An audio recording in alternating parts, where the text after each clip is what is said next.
Whoa. Now that was it right there, man. That was bittersweet. That was series finale. Didn't feel like a series finale. Felt like a season finale.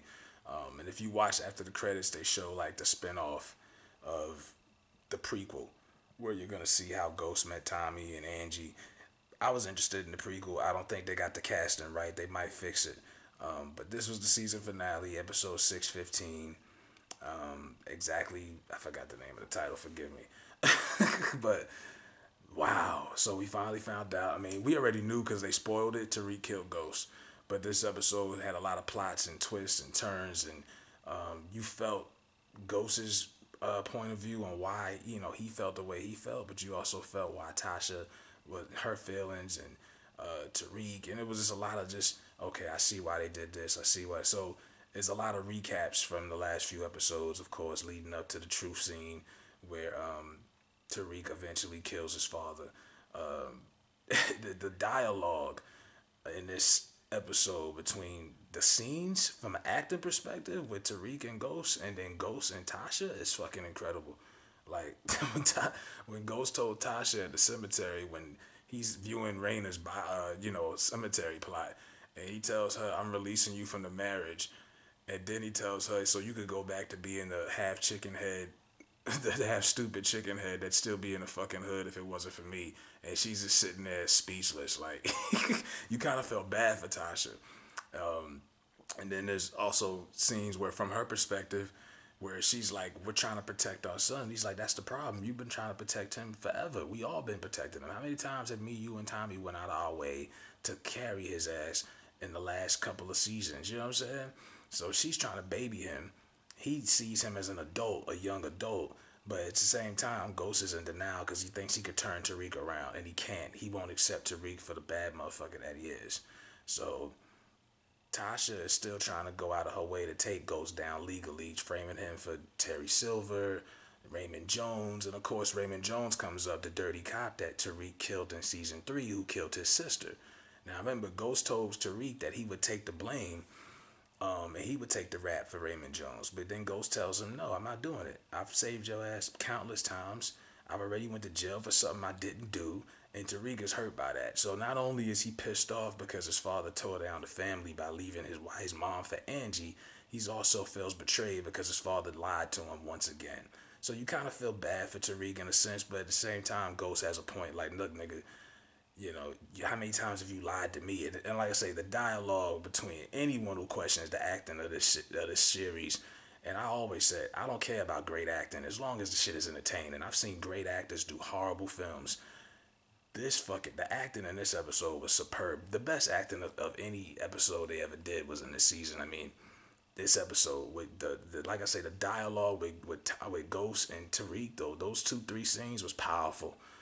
Seeing a father and a son, and like I said, this the scene where Ghost was drunk, and Tariq and him was going at it, and Tariq had the 2 Denzel and Glory tears coming down his face. How can you not feel that? You know, like, and I tell people this story is based off 50's relationship with his son, and how as soon as he fell out with his son's mother, his son turned his back on him in favor of his mother as far as loyalty. And you've seen the same thing with Tariq St. Patrick and James St. Patrick. Tariq took his mother's side from an emotional standpoint, and turned his back on his father. And 50 don't speak on it much. Instead, he put it in a show. And you see it for yourself, which was brilliant. Now, Q, the Quentin dude that met Tasha randomly at the daycare, this nigga got himself involved. And you knew at some point he was going to come back up. And that's one thing they do in the show. They'll bring people in, then they'll take them out for like 8 episodes, and you have to remember what happened. You might have to go binge watch and remember. And they bring him back up. You got one last sex scene, 2 of them, with him and Tasha. Tasha gives up the pussy. I don't know what it is about Tasha and her pussy, but it turns niggas into idiots. Sean was like that. You see what happened to him. Any nigga that fucked Tasha got killed, or they got fucked somehow. Sean, Terry Silver, and then this Q nigga. So she comes up with this plan that she's gonna get Q to drive her to the club so they could, put this hit out on Ghost. And she ends up, when Tariq ends up killing her, and she can't fucking save Tariq, her backup plan is to frame Q instead of saying that Tariq did the dirt. And she gets this nigga locked up. But the tables turn later on in the series, so in the episode. So you still got Cooper Sacks and all of them trying to get involved, and Tate has an appearance, but ultimately, we knew how it planned out thanks to you cocksuckers who ruined it for everybody online. But at the end of the episode, Q gets busted because Tasha turned on him, and she did this while she was at his house. She brought the murder weapon to the fucking spot, and the feds came in knocking, and they fucking locked him up. And he like, yo, Tasha, tell him the truth, and Tasha sitting there looking stupid like, I'm like, yo, Tasha is fucking, she's fucked up. But the most hilarious part of the episode is at the end when Ghost is dead. Yes, Ghost is dead, and they're talking to old boy from the Cosby Show. Thank God somebody got him a job because I heard he was bagging groceries like 2 years ago. Shout out to Courtney and 50 for hiring that man. And they're doing the will stuff, and he's got Mama Green is there, Tasha's mom, and the whole family. Yaz shows up for one last appearance. She does like 3 per season, and she Ghost has in his will he's only gonna pay her mother's rent for 1 more year. She's like, that's it. Yaz gets whatever. Tariq gets the club, but he's only like 17. What can he do with it? And then he has to complete 4 years of an education at a college with a 3.5 GPA to get any money to inherit. And he's like, what the fuck? They thought when they killed Ghost, they were going to inherit everything and everything would be smooth. And that's not the case. And then Tasha gets nothing. And Tasha's like, it kind of reminded me of Mommy Dearest at the end when she did all of that shit to her adopted children, and the face that white girl had when she got nothing, that's what Tasha had. So Tasha's pissed, and her mother's like, well, what the fuck are we going to do about money? Because her mother always told her, hold on to James because that's all we got. And they went out of their way to fucking knock him off.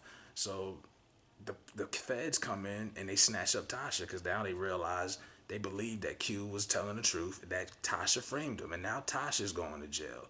And you see Tasha with that humble pie on her face, and they snatched her little cute ass up and put her in Rikers. And she took off the wig, and she told Tariq, bye baby, take care of yourself, have a nice life, and she still couldn't protect him. And at the end of the episode, like I said, Tariq goes to college. She also did a deal with Simon Stern, the little, the racist fucking white dude that was like the loan shark. He always used to say little slick comments, and he offered her a job and said, "Hey, we need some diversity at my place. We need people with your flavor." You know what I'm saying? And she's like, "You gotta be fucking kidding me." It surprised me in 6 seasons nobody ever checked this racist motherfucker. But anyway, Tasha goes to jail, and Tariq goes to school. And yeah, that's it. It's bittersweet. So that was the finale. It was a great episode. It was about an hour and some change. Like I say, bittersweet because I watched this shit from season 1, episode 1. I remember bringing people to the crib like, yo, you gotta check this out. I was just gonna watch it because I didn't think it was gonna become this phenomenon or this popular show. And then Empire came out after it, and I always say Empire underachieved, Power overachieved. Power was not supposed to be more successful. It didn't have the star quality, star power that Empire had. Didn't have the big mega network. They was on Fox. A lot of people didn't even know what Stars was. So they had more disadvantages than Empire, but they lasted longer. Now Empire's still on, but it's just on because Lee Daniels got to deal with Fox. The popularity has declined, and it's not even close. And a lot of people, as the show went on, they got less popular. Power got more popular. So they definitely, if it ever was a real competition, they squashed them. It was a sweep, clean sweep, 4-0. But yeah, it's bittersweet to see it come to an end. But it had to come to an end. I'd rather them end the show now than drag it out. You ever see a show get dragged out for like 2 or 3 more seasons, and it's just not even entertaining? That's what it could have been. So they had to do it. You got plenty of ghosts in this episode, plenty of ghost scenes, which you hadn't seen that much in the last few episodes. I didn't do a review on the last episode, which was also dope with Lorenz Tate and his brother. I didn't do it because, like I said, I got sidetracked by the whole Kobe Bryant shit. But that was a cool episode. Cedric the Entertainer was a hitman bumping country music in New York. The Paz episode, no comment.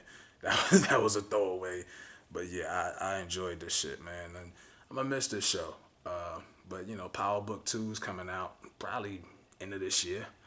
And then they'll do the prequel. And, they're saying hashtag Power never ends. But it's not gonna be the same. And like I say, for example, I love Breaking Bad. I'm probably one of the only few people that fuck with Better Call Saul, which is the spinoff.